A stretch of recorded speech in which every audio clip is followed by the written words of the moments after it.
Whistler.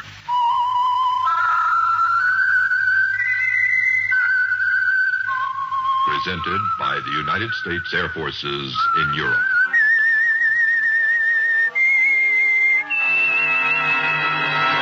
I am the Whistler, and I know many things, for I walk by night. I know many strange tales hidden in the hearts of men and women who have stepped into the shadows. Yes, I know the nameless terrors of which they dare not speak.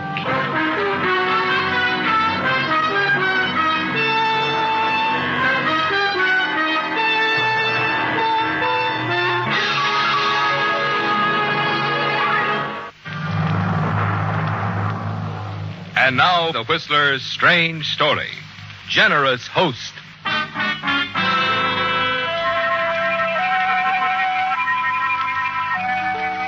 The evening shadows were lengthening as Steve Neal's jalopy coasted to the curb and came to a stop in a quiet outlying district of Silverton.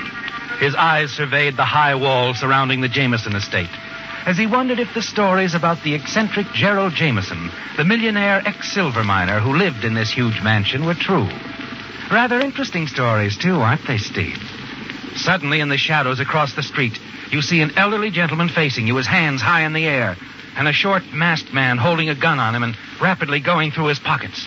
You jump from your car and race toward the two men. Hey, you! What are you trying to pull?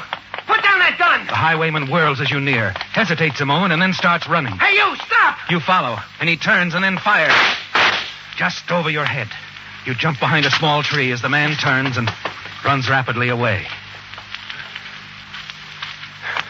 Then you walk back to the elderly gentleman. Are you all right, sir? Yes, thanks to you, young man. Thank you very much. Sorry I couldn't catch him. I'm glad you came along just when you did. Oh, well, I didn't. The man was angry because I had no money with me. Why? Then he didn't take anything. Only a few dollars. Didn't have much with me. Oh, that was lucky for you. Yes, it was. Young man. Mr. Neal. Steve Neal. Traveling artist. At your service. Mr. Neal, more than glad to meet you. Jameson's my name. Jameson? Yes, I was just taking an evening stroll. I live here in the house behind these walls. How about joining me in a drink? I can use one. Well, if you... No ifs about it, young man. I insist. Come along inside.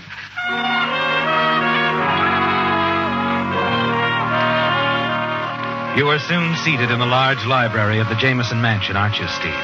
Listening to Gerald Jameson praises of your heroic rescue as the very sincerely concerned servant, Henry, brings you a drink. Your eyes survey the luxurious surroundings, and you smile to yourself as you realize the possibilities of your new position. You introduced yourself as a traveling artist, Mr. Neal. What did you mean by that? Well, I just decided to see the world, Mr. Jameson. Rigged up my jalopy and set out to paint my way around the U.S. Portraits, landscapes, anything that sells. Well, I owe you a lot for what you did a few minutes ago. Oh, not at all. I'm glad I happened along when I did. Then perhaps you'll honor me by painting something for me. Well, since you put it that way, sir.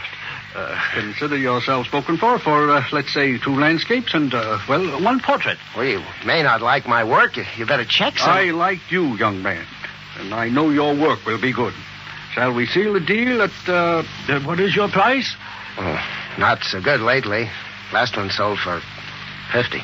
Would 600 be satisfactory for the 3? 600? And room and board while you're working. We have ample room here. Oh, this is my lucky day. Sure, it's a deal. And just when I didn't know where my next meal was coming from, as the saying goes. And then on back, Steve. For a few weeks at least, you'll know where every meal is coming from. Your quick, daring action in Mr. Jameson's behalf solved all your problems, didn't it, Steve? At least temporarily.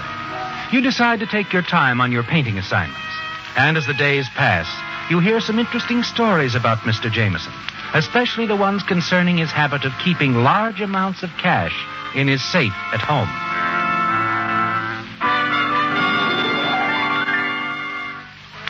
You decide your opportunities are greater than you realize, and you make it a point whenever possible to watch Mr. Jameson, or his trusted servant, Henry, open the safe in the library where your easel faces the wide French windows.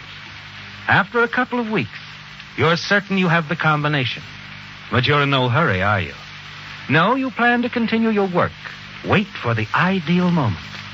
Then one afternoon, as you're putting the finishing touches on your second painting, Mr. Jameson stands and surveys it approvingly. I hope you're as good at portraits as you are at these other things.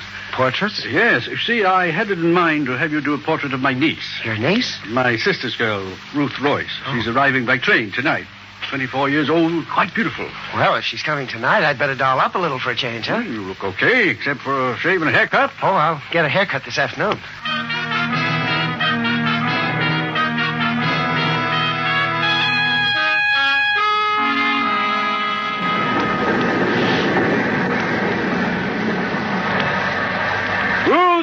Ruth, here we are, over here. Oh, Jerry, you look wonderful. You, too. You're more beautiful than ever. Ruth, this is Steve, the Steve Neal I wrote you about. Hello, Steve. Well, nice meeting you, Ruth.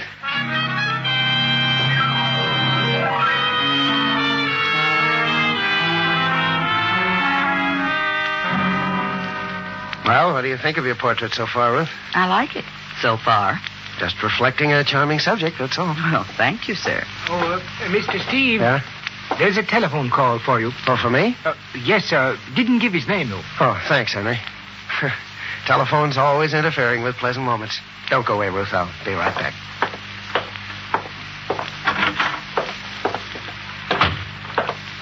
Hello. Hello, Steve. Yes, who's this? Frankie? I told you not to call me here. You've been paid. Yeah, but not enough, Steve. I gave you what you asked for. We're finished. That's what you think, Steve. What would happen if old man Jameson found out we framed that phony holdup you rescued him from? I could tell him all about that, Steve, and some other things, too. You'd better reconsider, friend, and fast. My bankroll's getting low. Real low.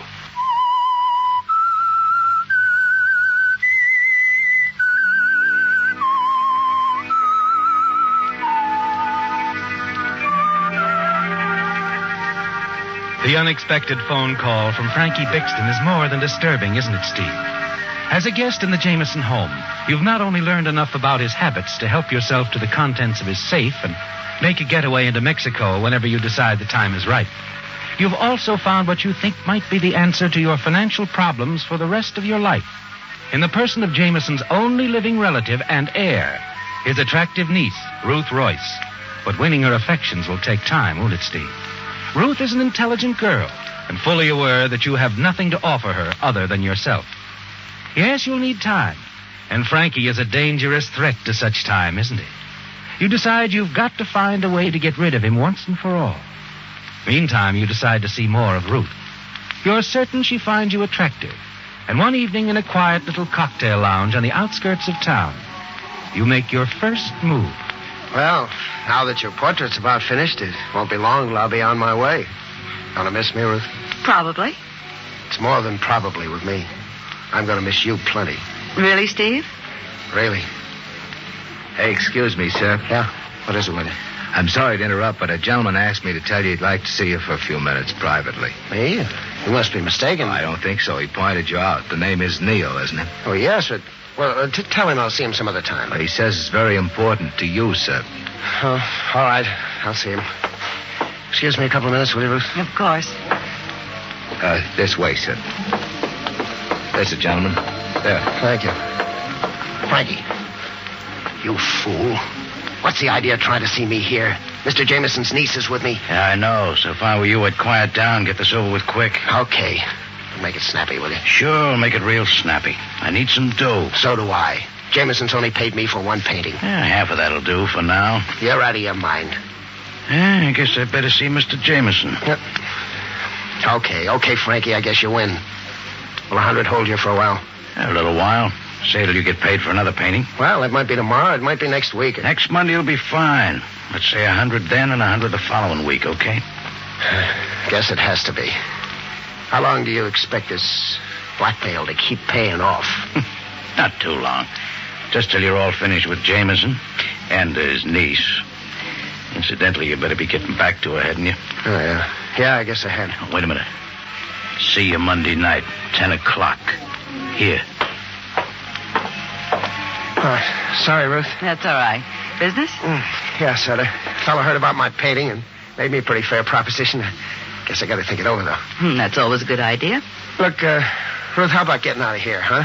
I can't even build up to a romantic conversation without a waiter butting in to tell me some guy wants to talk to me. All right, Steve. Anywhere you say. Well, I thought we might drive out to the lake. Kind of like to finish that conversation we were having when that waiter interrupted us. I would too, Steve.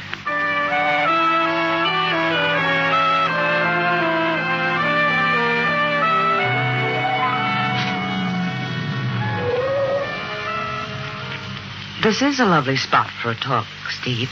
Beautiful moon, rippling water, everything. You were saying something about if you'd met me under different circumstances. Yeah. What did you mean by that? Well, I just meant that if I'd met you and I didn't know anything about you, before I knew your uncle was a rich man, you might believe me if I told you how I felt about you. If I were to tell you now, you'd just think I was an adventurer, after your money. And you wouldn't be. No. In my present situation, I wouldn't expect you to believe that. There's more to it than your present situation. Steve, there's something strange about you. Something that doesn't quite ring true. What do you mean by that? Well, those phone calls you get every now and then, for instance, and refusing to answer them in a town where you're supposed to be a stranger. And tonight when you came back to our booth from your business conference, you looked worried, almost frightened. Oh, well, you just imagine that. I was just thinking, that's all. And as far as those phone calls are concerned, I can explain them, too. It's just someone I met here in town that I didn't want to talk to. You'd laugh if you knew why. I hope so, Steve. I truly hope so. Ruth, you mean I've got a chance? You know you have, or you wouldn't have even brought it up. All I want to know is that you're on the level. What do I have to do to convince you? Oh, that's your problem. But if you really feel about me as you say you do, it shouldn't be very difficult. It'll be easy, honey.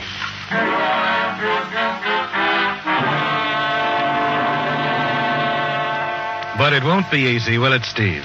No, it'll be almost impossible. And you wonder whether Ruth is worth the effort. That night you lie awake thinking about it. You decide your first problem is Frankie. Toward morning, it suddenly hits you the perfect solution.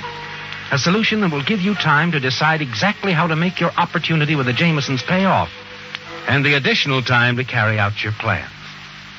The following Monday evening at 10 o'clock, you're sitting opposite Frankie in the cocktail lounge where he asked you to meet him.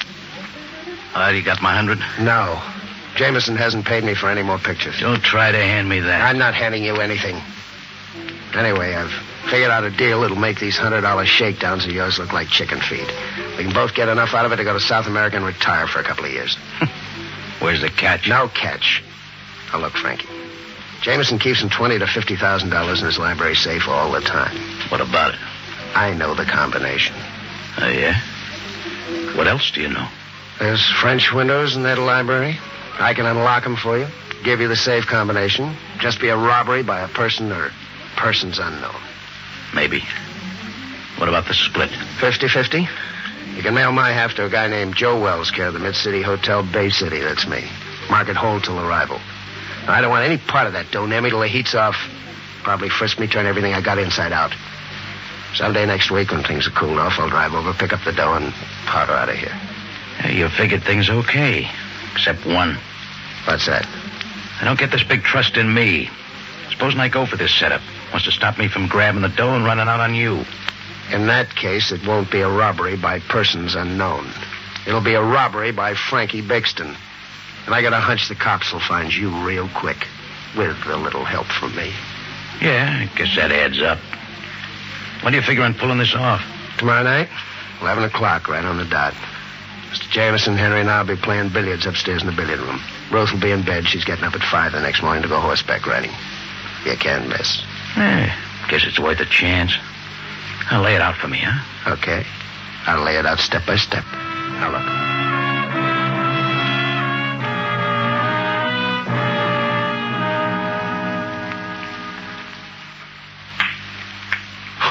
Well, nice shot, Henry. Oh, just luck, sir. Oh, luck nothing. You handle that cue like a professional.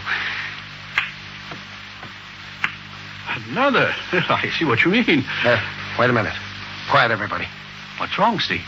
I think I heard somebody in the library. I didn't hear anything. Neither did I, Mr. Steve. It must be your imagination. No, I don't think so. Anyway, I think I'd better investigate. Do you have a revolver, Mr. Jameson? Why, yes, in the top drawer of the dresser in my bedroom. Good. I'll get your gun and sneak downstairs. Now, you and Henry keep right on playing billiards as though nothing had happened. If anyone is down there... No, just a minute, Steve. That's dangerous. No, don't worry. I'll be careful. And keep the game going. Go ahead.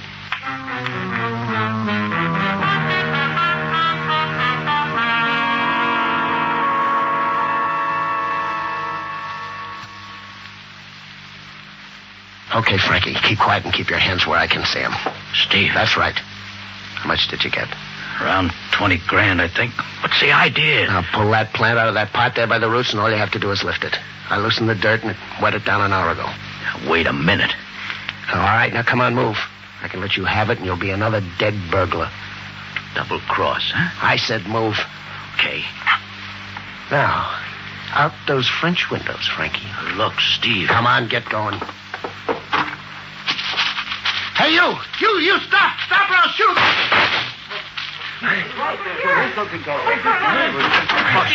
Steve, what happened? Are you hurt? Yeah, I'm sorry, Mr. Jameson, but he got away. Well, you did your best, Steve, and I won't forget it. Oh, thank you, sir. Ruth, you'd better phone the sheriff while I examine the safe and see what's missing.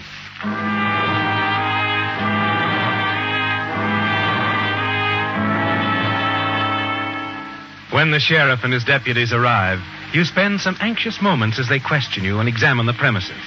But everything worked out exactly as you planned. You breathe a sigh of relief when they ignore the wet flower pot and leave. You're sure that by morning no one can tell the plant was tampered with. By 1 o'clock, you've retired for the night. But you're worried and a little frightened, aren't you, Steve? You know that Frankie knows you tried to kill him, and you know that he'll be around again and soon. You decide to stay close to the estate until you're ready to take the stolen money, forget about Ruth, and leave Silverton.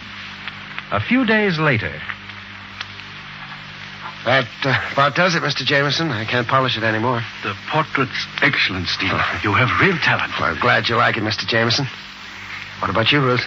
Satisfied? Yes, I like it. Well, then I do, too. Well, I guess it's goodbye. Well, goodbye? Goodbye? I'm afraid so. My work's done. It's time for me to move on. But there's no hurry. Afraid there is, sir. Say, I've been offered a job on the coast as a commercial artist, and I've decided to take it. I'll be leaving day after tomorrow.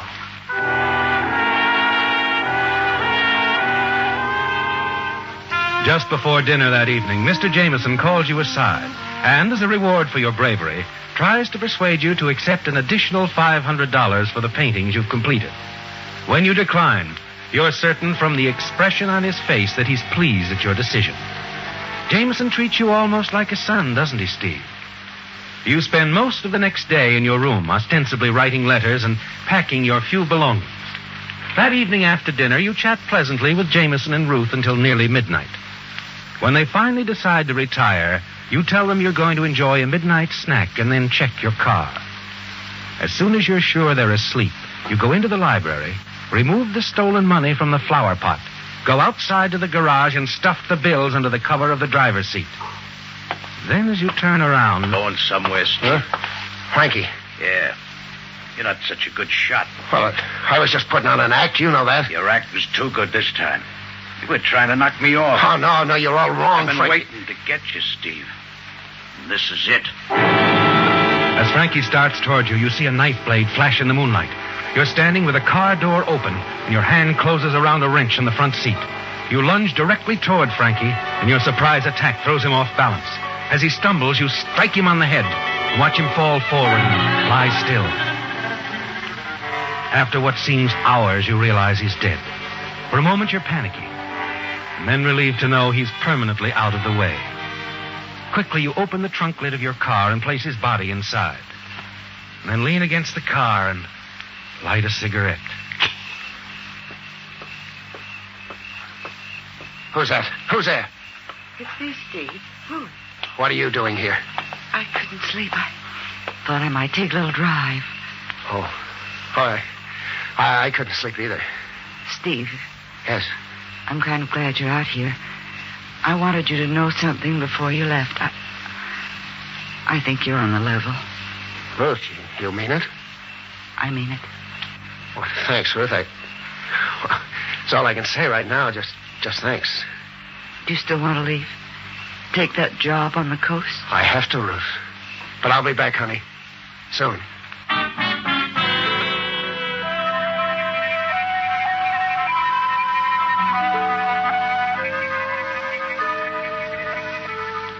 Well, Steve, your mission in Silverton is accomplished, isn't it? You have $20,000 under the seat covers of your car. And when that's spent, you're certain you can come back and marry Ruth Royce, the niece and only relative of your wealthy benefactor, Gerald Jameson. And even though the body of the man you killed, Frankie Bixton, is in the trunk of your car, you're not worried, are you, Steve? No, you're certain that once you're on your way, you can find a lonely stretch of road where you can easily dispose of this important link to your part in the successful robbery of the Jameson safe. Next morning, after a lengthy breakfast, Mr. Jameson and Ruth accompany you out the front door and around the house to the drive. Well, who does this belong to? You, Steve. It's all yours, fully equipped. When you refused to allow me to pay you what I thought your paintings were worth, I decided to make it up to you in some other way. The surprise part was Ruth's idea. Certainly a surprise, all right. As soon as you sign these transfer papers, it'll be all yours. You like it, don't you, Steve? Oh, sure. But what about my old jalopy? Where is it? Mr. Burke drove it back to the garage when he delivered this new station wagon for you early this morning. Well, how could I? It was locked. I still have the keys. Henry had an extra key made when you let him drive your old car into town yesterday. Well, what's the matter, Steve? You look so strange. Oh, nothing. Except getting a new station wagon is quite a shock. Besides, I had so much personal stuff in that old jalopy of mine. I think I better check on it before I leave. Where is it? At the Main Street garage. But it looks like it won't be necessary for you to go after it, Steve. It's turning into the drive right now. And Sheriff Wilson is driving. Now, what do you suppose the sheriff's doing in that old jalopy of yours, Steve? The Whistler. Listen next week when once again the United States Air Forces in Europe present The Whistler.